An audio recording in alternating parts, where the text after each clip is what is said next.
E quando nós nos dedicamos a estudar placas, na maioria das vezes, nós ignoramos essa lei natural e acabamos por desorganizar a evolução natural das coisas. Isso muitas vezes acontece porque... Fala, meu pequeno gafanhoto, essa live é sobre o estudo do reparo de placas de celulares. Por que tantos técnicos estudam e na hora de aplicar o seu conhecimento na bancada, não sai do lugar? Saberiam me dizer isso aí? Porque estudam e estudam reparo de placa, estudam aquele monte de conteúdo e quando chega na sua bancada, quando chega para pegar uma placa, não conseguem executar o reparo. Se identificaram com isso aí? Chega na frente, estuda. Vai pegar a placa, eu tenho que fazer agora. Para onde que eu vou? Bom, para quem não me conhece, eu me chamo Vinícius. E para quem está aqui ainda e não conheceu, né, os meus ensinos técnicos de celular, né, eu ensino aí técnicos de qualquer nível a faturar R$10.000 ou mais com reparo de placas de celulares. Então, se você é técnico e quer faturar com reparo de placas, esse vídeo é para você. Eu quero começar explicando uma diferença que pouca gente identifica. Existe uma pequena diferença entre estudar e aprender. Estudar é o ato de dedicar o seu tempo e esforço para adquirir conhecimento e compreender um determinado assunto. E isso geralmente vai fazer com que, né, envolva a leitura, a pesquisa, assistir vídeos, palestras, praticar exercícios relacionados ao tema em questão. E quando relacionamos o que eu disse com o reparo de placas, equivale, por exemplo, a estudar os fundamentos da eletrônica. Já aprender é o processo de, além de aprender, incorporar aquele conhecimento e as habilidades, né, as suas habilidades na sua vida diariamente. Então, todo dia você tem que aplicar aquilo, meio que diariamente, todo dia, né? Todo dia vai aplicando, teoria e prática, e tendo essa capacidade de aplicar o que você estudou na sua vida real. Então, se você estudou sobre microsoldagem, você vai aplicar remalho. Se você estudou sobre malhas de baixa resistência, você vai lá, tem que usar o multímetro, procurar uma placa que tenha malha de baixa resistência. Então, seria aí como você estudar a eletrônica e entender como aquilo que você estudou influencia no seu diagnóstico. E como pode aí te ajudar a resolver o problema do cliente, você sabendo estudar eletrônica, mas aplicada ao reparo do smartphone. Não aquele conhecimento que a gente chama de obesidade intelectual, não é? Que você quer aprender tudo, quer aprender curva característica do capacitor, você quer saber o nome da malha toda, você quer saber... Mais o que, Maurício, que a gente pode saber aí? Termo bonito da eletrônica aí, que não serve para nada para gente. O que a gente pode falar aí?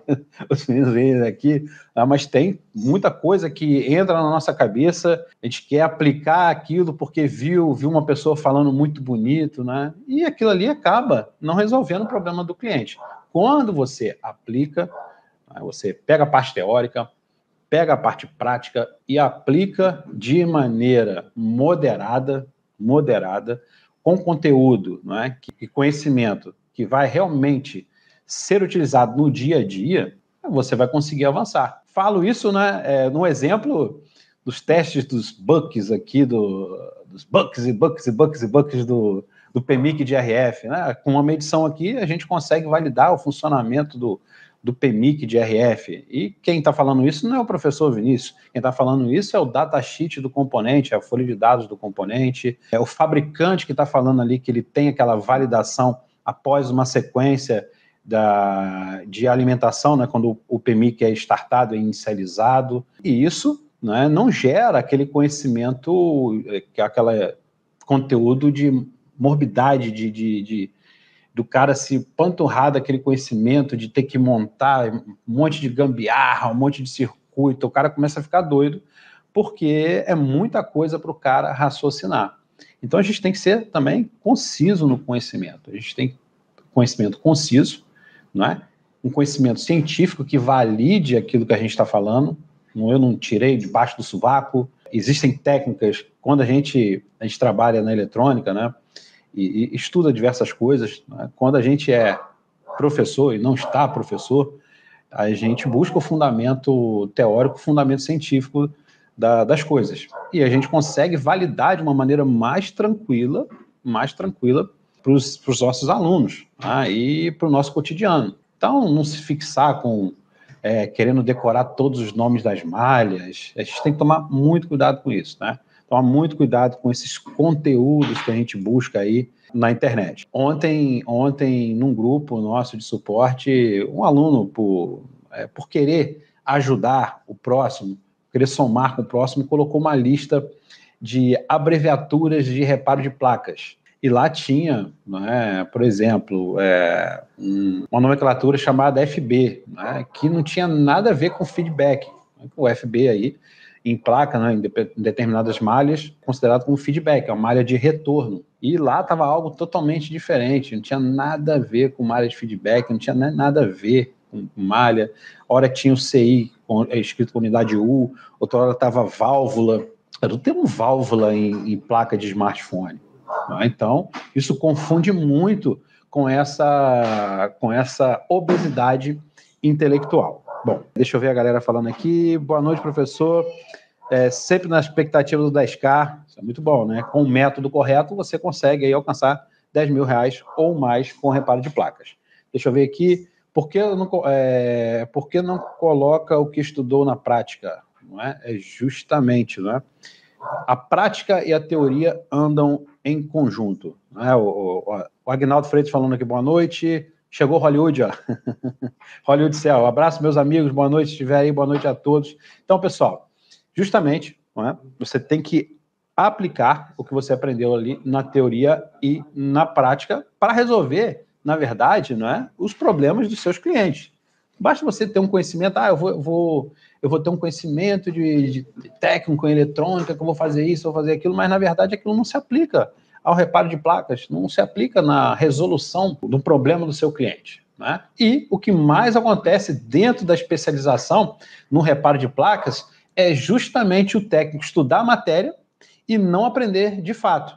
Ele não consegue transferir o que ele estudou para o seu dia a dia na bancada. E muitas vezes ele pensa, por essa razão, que ele não é capaz e que falta alguma habilidade. E que outros técnicos, né, eles têm a mágica de aprender. Que outros técnicos, eles conseguem, né, essa magia que somente outros técnicos sabem, né? E que ele não foi abençoado justamente com aquele dom divino. E quando simplesmente ele está estudando justamente errado.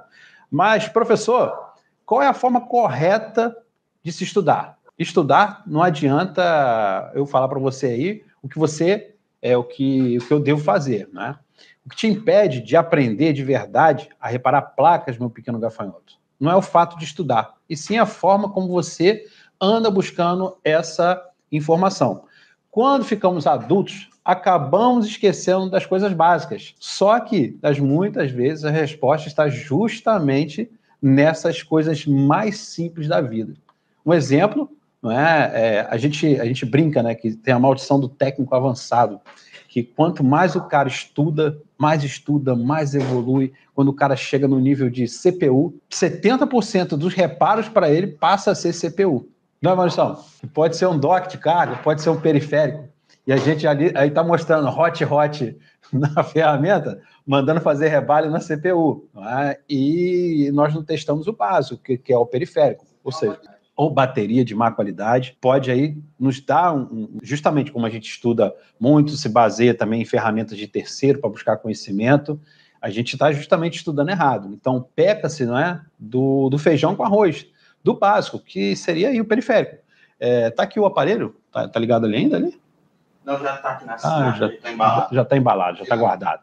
Ele ficou aí, estava reiniciando, né, a cada 5 minutos, né, com um diagnóstico de hot CPU, e ali foi periférico a falha. A falha estava em periférico e em uma bateria de qualidade. Então, o que já levaria os técnicos a fazer o quê? Fazer o rebale na bendita CPU. Então, o que a gente faz? Né? A gente tem que aí observar as crianças. Né? Quando somos bebês, nós não sabemos andar, né? E, para falar a verdade, o bebê nem consegue ficar de frente. Né? Então, ele consegue se virar e daí ele engatinha e depois, de repente, ele começa a se apoiar dos móveis para ficar de pé. Então ele começa aí a ficar o quê? Se apoiando, solta-se aos poucos, aí vai devagarinho se soltando, e ele começa a dar logo os seus primeiros passos. E o que acontece? Ele cai. Né? E é normal de acontecer isso com a gente. O ensinamento, né? O aprendizado é esse, a gente aprende, começa devagar, errando, não é? Eu sempre falo que é errando que se aprende, não é? E a gente vai tentando de novo, vai tentando como se fosse a criança, né? Ele caiu, o que ele vai fazer? Ele vai desistir porque caiu, não é? A gente vai desistir porque a gente pegou uma primeira placa e não conseguiu reparar, não conseguiu fazer o primeiro rebale, não conseguiu fazer a primeira medição, não conseguiu achar o primeiro curto. Não, né? Temos que fazer o quê? Igual aos bebês, igual às crianças, né? Levantar, tentar de novo e de novo, até conseguir se manter de pé. É a mesma coisa, né? Nós temos que tentar, e principalmente a parte prática. Ah, eu não sou capaz, eu não tenho dom, né? Eu não tenho a magia, eu não tenho idade, né? Sou frustrado porque a minha coordenação motora é muito ruim. E a coordenação motora é uma habilidade que você consegue treinar. Você tem técnica para poder firmar a sua mão, né? Quanto mais você vai trabalhando com a pinça ali, melhor vai ficar a sua coordenação motora. Então, é importantíssimo você nunca desistir e sempre persistir, né? Então, depois aí, né, fazendo uma analogia ao bebê, à criança, né, ele vai tentar se manter de pé e depois de alguns meses ele está fazendo o quê? Cara, ele já está correndo, né? E depois de alguns anos ele está o quê? Se equilibrando, pulando, dançando.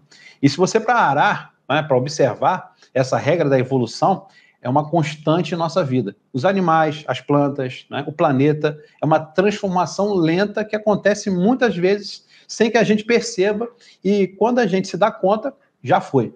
E quando nós nos dedicamos a estudar placas, na maioria das vezes, nós ignoramos essa lei natural e acabamos por desorganizar a evolução natural das coisas. Isso muitas vezes acontece porque simplesmente queremos já sair resolvendo todos os problemas do cliente, seja para aumentar o nosso faturamento, seja para melhorar o nosso atendimento, não é? E seja porque estamos sendo pressionados pela concorrência e perdendo espaço e lucro. Mas eu te digo uma coisa, que de nada adianta, não é? Como dizia o meu pai, a gente atravessar o samba e temos que controlar a nossa expectativa e essa ansiedade para estudar os reparos de placas de maneira aí correta e de uma forma segura. E é sobre isso, não é, que eu vou falar aqui agora para você. É? Para você estudar a placa corretamente, não é, reparo de placas, e se tornar um especialista em placas 10K, 20K, 30K, ou seja, aí, qual especialista você quiser se tornar, não é? Você precisa usar a técnica do alfabeto. E que técnica é essa do alfabeto? Né? Você inicia os seus estudos como se fosse o seu primeiro dia de aula no jardim de infância.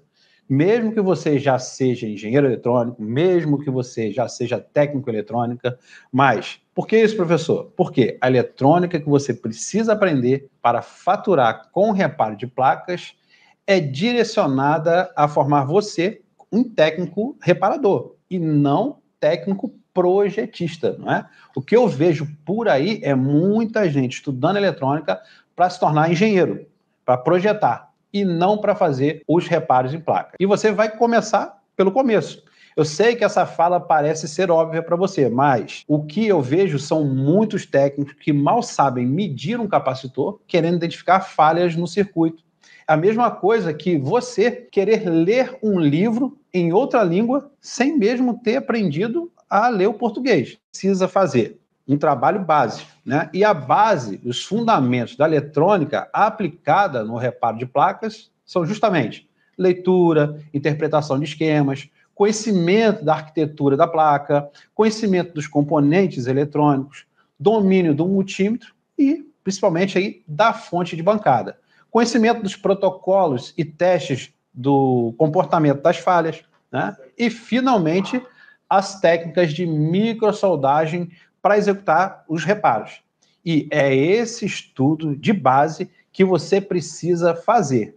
E esse estudo, como tal na escola, né, precisa ser feito em etapas, em degraus de dificuldade. Por isso, se faz total importância a existência de um método aplicado por um mentor, porque esse mentor irá dar o caminho a ser percorrido e fará aí você estudar uma profundidade àquilo que será estudado naquela etapa de aprendizado para vocês. Então, o que significa isso? Né? Tem que ter um mentor para que ele pegue na sua mão ali, te oriente a estudar o que você precisa aplicar para reparo de placas. Não para que você seja um engenheiro, não para que você seja um projetista, não para que você chegue numa sala de aula lá, fique soldando um monte de fio na porcaria de uma placa para poder pegar a tensão de um PMIC que seja, sendo que você tem outra forma de medir e ensinar para o cara seja o quê? Mais rápido, mais prático, evitando problemas futuramente aí numa medição. Uma placa fechada, você consegue validar muita coisa. Tá? Então, pegar o mentor, esse cara que vai fazer você ser direcionado para aquele conteúdo que você vai aplicar na prática, né? E em menos tempo. Deixa eu ler aqui a galera falando aqui, não é? Fernando, cheguei atrasado, mas cheguei. Guilherme Kiospe, boa noite. Vamos setar a curtida. É isso aí, pessoal. Vamos setar as curtidas que são importantes. Então, o que eu vejo muito são escolas ensinando a você ser engenheiro e ser projetista e não técnico reparador. E existe uma grande diferença de conteúdo, uma grande diferença do que se deve ser abordado, das técnicas e protocolos de diagnóstico, né? Justamente, a gente está acostumado a ver uma obesidade intelectual, né? Que é aquele conteúdo massivo que o cara dá, não sabe o que está fazendo, e o aluno como é que fica na sala de aula? Dormindo, porque é chato pra caramba, irmão. É chato pra caramba. Então, cara... E também o professor não tem que ser palhaço, né? Não é circo para poder ficar ali, não é circo, né? O professor não é palhaço para ficar ali, plateia e tudo. Ele tem que dar o conteúdo que realmente o cara vai usar no seu dia a dia, no seu cotidiano. Se existem ferramentas que facilitam o diagnóstico, por que não ensinar essas ferramentas para os nossos alunos? Para que eles tenham o quê? Um melhor desempenho. E, na verdade, não é? Na verdade, a nossa obrigação como professor, como mentor, é fazer o quê? É fazer com que o cara saia do ponto A, o cara não fatura dinheiro com reparo de placas, o cara fatura ali 5 mil, 7 mil, fica ali patinando, e fazer com que ele fature 10 mil, 20 mil, 30 mil, porque tudo, no final das contas, é o faturamento que importa, é a transformação que você vai fazer. Por quê? O cara tem uma segurança financeira, o cara vai conseguir pagar um carro, vai conseguir comprar uma casa, vai conseguir comer melhor, vai conseguir vestir o filho, a filha, pagar um plano de saúde, vai conseguir sair no final de semana para se divertir. É sobre isso. E não adianta endeusar, né, ficar ali fanático, eu tenho que resolver o problema, que tem que fazer isso, que eu tenho que conhecer todas as malhas, todos os circuitos, todos os funcionamentos. Por que esse capacitor de desacoplamento é um capacitor de 2,2 microfarads ali na saída de um LDO? Para que isso? Para que isso? Você justamente não é técnico, você não é projetista, você é um técnico reparador, você pode até ser um engenheiro, mas você não é um engenheiro projetista. Ou se for projetista, para que você está ali consertando placa? Vai projetar a placa, né? Vai ganhar até mais do que fazer propriamente o reparo, né? E na manutenção, a gente tem aquele timer. É justamente o cliente cobrando tempo da gente, e o que a gente mais tem de valioso na nossa bancada, no nosso dia, é o que é, Maurício? O que a gente tem mais valioso, mais caro? Não é o conhecimento. Conhecimento, tudo bem, mas é o tempo.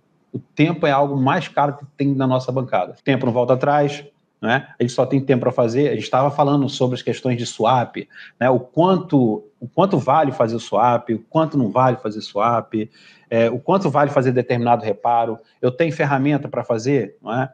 Eu penso justamente fazer, eu até faço com qualidade, mas se eu tenho que levar 3, 5 circuitos para dentro de uma outra placa nova, não é? São 5 circuitos que estavam resinados, agora não estão mais resinados, já troquei a liga de solda desses componentes todinhos. E aí, será que isso vai ter uma durabilidade para o meu cliente? Não, eu vendo só como data recovery. Beleza, mas você está vendendo um serviço para o seu cliente, explicando para ele justamente o que você vai fazer. Tá? Então, justamente o que você vai fazer. Agora, vender um serviço de data recovery para que você consiga falar com o cliente assim, vai durar 5 anos, vai durar 10 anos. Né? E você fica sempre assustado, esperando naquela expectativa ali do cliente voltar com aquele aparelho. Né? Por quê? que você já alterou a propriedade todinha. A partir do momento que você dá calor na placa, né, você altera a propriedade física do componente, você altera os valores do componente, não o próprio resistor, você altera. A própria placa, ela perde a resistência dela, né? Então modifica toda a estrutura, não é? E muitos alunos, depois que eu digo isso, eu falo isso para os meus alunos, tá? Que muitas vezes chegam aqui até a mim, pelo suporte, ou pelo treinamento, ou pelas redes sociais, né? Pensando justamente estar no nível intermediário no reparo de placas, porque consegue identificar algumas falhas e fazer aí alguns reparos com sucesso. Então ele pensa que já pode pular as etapas de base, né?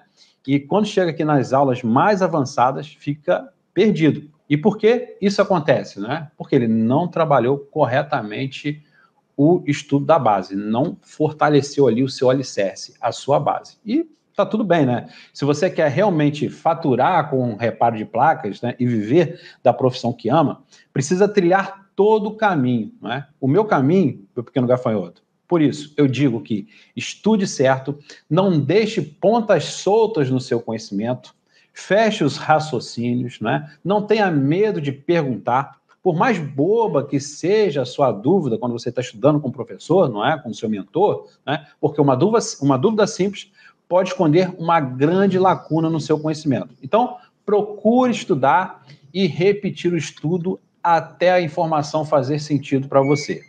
E procure se divertir em casa na etapa da sua jornada, meu pequeno gafanhoto. Faça disso, né, uma diversão. Tenha prazer em estudar, porque quando você tem prazer em estudar, você consegue sim absorver, troque informação com outro colega, não é? A gente fala que nenhuma inteligência individual supera a inteligência coletiva. Então, quando a gente aprende, deixa eu ver se eu acho aqui para vocês aqui, deixa eu ver se eu pego uma aqui e mostro para vocês aqui, né? Pirâmide de aprendizagem. Quando que a gente aprende, né? Qual a dificuldade nossa de aprender? Deixa eu só pegar aqui para vocês aqui, ver se eu consigo colocar aqui para vocês. A pirâmide do conhecimento aqui, né? Então tá aqui, ó. Tem a pirâmide da aprendizagem aqui, ó. Estão vendo aqui, ó? Aprendizagem passiva e aprendizagem ativa, não é? São as melhores formas de aprendizagem, né? Quando você aprende a estudar. Porque estudar também é um aprendizado. Você tem que aprender a estudar. Não é estudar de qualquer maneira. Você também tem que ter um método para estudar. Não é simplesmente ali jogar o conteúdo pro aluno. Não é simplesmente o professor chegar ali e despejar esse conteúdo. Despejou ali, não está preocupado justamente com a pirâmide de aprendizagem, não é? Então você tem aqui, ó, na aprendizagem passiva, né? Se você ler, simplesmente você pega um conteúdo e você lê esse conteúdo. Você só consegue aprender 10% do que você lê. Quando você escuta, igual vocês estão fazendo do outro lado aí, não é? Só que vocês estão escutando, né? E vocês estão lendo. Aqui vocês estão fazendo o quê? Vocês estão lendo, vocês estão escutando e vocês estão vendo. Então vocês têm aqui, ó, basicamente 60%. Vocês conseguem absorver 60% do aprendizado, tá? E ver e escutar, justamente aqui, ó, vai fazer aí fechar esses 50%. Agora, na aprendizagem ativa, não é? Que é o método que eu utilizo no meu dia a dia como professor nessa minha jornada de mais de 24 anos de experiência no magistério. Não é? Eu aplico, não é? Eu sempre tenho a preocupação de aplicar, não é, o método da aprendizagem ativa para os meus alunos. E o que é isso, Vinícius? Não é? É justamente fazer com que nós, eu, professor, e os alunos conversem sobre o tema, né? Debatam sobre o tema, reproduzir o tema, classificar o tema com resumo, não é? Numerar e definir. E o próximo, né, que eu sempre coloco, praticar o tema em questão. Então, quando eu faço o aluno praticar, ele aprende 80% daquele conteúdo. 80% ele consegue reter daquele conteúdo quando ele consegue praticar. Então, quando eu consigo pegar uma teoria, dessa teoria eu consigo fazer com que o aluno pratique, ele consegue absorver em 80% esse conteúdo, né? E quando eu coloco o senso de comunidade para o aluno, né, quando a gente fala da nossa comunidade, realmente, né, águia voa com águia, não é? Então, leão anda com leão, tigre anda com tigre. Então, águia voa com águia. Não adianta você estar no meio das pessoas que não falam a mesma linguagem que você, que não querem o mesmo objetivo que você, que é aprender a fazer reparo de placas, que é faturar dinheiro, não é? Se você está numa comunidade que só fala de conserto e não fala de faturamento, está errado também, por quê? O que a gente vai fazer o quê? Transformar reparo em dinheiro. Né? Então a gente já sabe que está no meio certo quando a gente está entre as pessoas que estão preocupadas em faturamento, em atendimento ao cliente, né? melhorar a sua captação de leads, aprender sobre reparo de placas em conjunto lá. Então, quando você está numa comunidade, quando você tem um senso coletivo, né, e respira a mesma coisa que aqueles participantes ali, vocês estão falando, vocês estão aprendendo, vocês estão ensinando aquele que está chegando na jornada, né, mais imaturo, né, ou mais verde. E quando você faz isso, né, você consegue reter 95% do conhecimento, meu pequeno gafanhoto. Então você consegue aí reter 95% do conhecimento simplesmente ensinando os outros, né? Justamente num senso de comunidade. Então, olha como é que é importante. E isso, né, esse método, né, essa pirâmide de aprendizagem do Glaser, eu aplico, né, justamente essa aprendizagem ativa nas minhas salas de aula. Mas por que eu faço isso? Né? Porque eu já tenho lá 24 anos de experiência como magistério, fui professor universitário, fui professor de escola técnica, né? Trabalhei com criança, adolescente, adulto, nível, né, fundamental, a pós-graduação, a mestrado. Eu dei aula, né? Então dei aula até mestrado. Tenho minha formação acadêmica e justamente eu me preocupo com o ensino-aprendizado do aluno, as técnicas de aprendizagem que a gente vai executar aqui para que ele consiga absorver conhecimento. Pergunto a você, conhece algum professor, né, principalmente no nosso segmento, que tem essa visão para que você consiga aprender mais através dessa pirâmide do conhecimento de Glaser? Né? Se alguém aplica, né, pensa justamente no plano de aula. Aqui eu faço o plano de aula, faço os objetivos gerais que o aluno vai alcançar, né, os objetivos específicos que o aluno vai alcançar naquele conteúdo. Então, eu sei quando o aluno chega, como ele chega, né, e proponho a transformação através daquele módulo, através daquele conteúdo. Né? Conhecem? Aí, quem poderia me falar e me dar um feedback aí? Já viram, não é? Por quê? Você tem que escolher justamente o mentor correto para trabalhar nessa jornada. Não se panturrar de conhecimento eletrônico que não vai fazer diferença, na verdade, vai pesar na sua cabeça. A nossa cabeça é como se fosse um HD, então nós temos espaço ali, né, finito, limitado. E sempre quando entra um conteúdo novo, um conhecimento novo, algum conteúdo tem que sair, tem que ser apagado. É a lei natural da vida, não é? Como a gente falou lá atrás, né? É a jornada nossa natural, como a criança anda, aprende, cai, né? Depois ela levanta de novo, né? Aprende de novo. Então, esse aí é super natural da gente ter essa jornada na nossa vida, não é?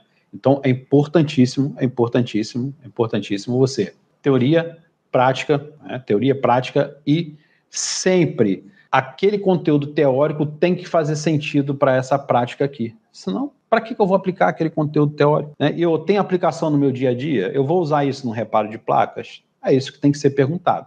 Então, quando a gente pensa a estratégia de um curso, né, para os nossos alunos, né, para os nossos mentorados, nós pensamos justamente isso. Vai aplicar isso na sala de aula? Ele vai aplicar isso no dia a dia, na bancada dele? O que é mais fácil para ele aplicar na bancada dele? Né? Pô, ele está no início agora da jornada. Então, será que existe uma técnica para poder medir um circuito, saber se ele está chaveando com um multímetro, ao invés de um osciloscópio? Porque o osciloscópio ele tem um valor maior de aquisição, ele tem um tempo de maturação para poder aprender a utilizar o osciloscópio, e com o multímetro ele pode fazer a mesma coisa aí, fazendo, por exemplo, a medição de um capacitor de bootstrap ali. Então ele vai conseguir validar o funcionamento, né, de um determinado circuito utilizando o multímetro. Então, não que o osciloscópio não vai fazer diferença, claro, o osciloscópio vai pegar falhas, você não enxerga, tá? Você já sabe muito bem disso, tá? Mas isso é lá para frente. Quem está aí no início, no meio, né? Eu chego justamente aqui, o cara manda mensagem para mim, chega aqui, não, eu sou aluno avançado, porque eu já fiz um intermediário de placas e não sei o quê, eu sou aluno avançado.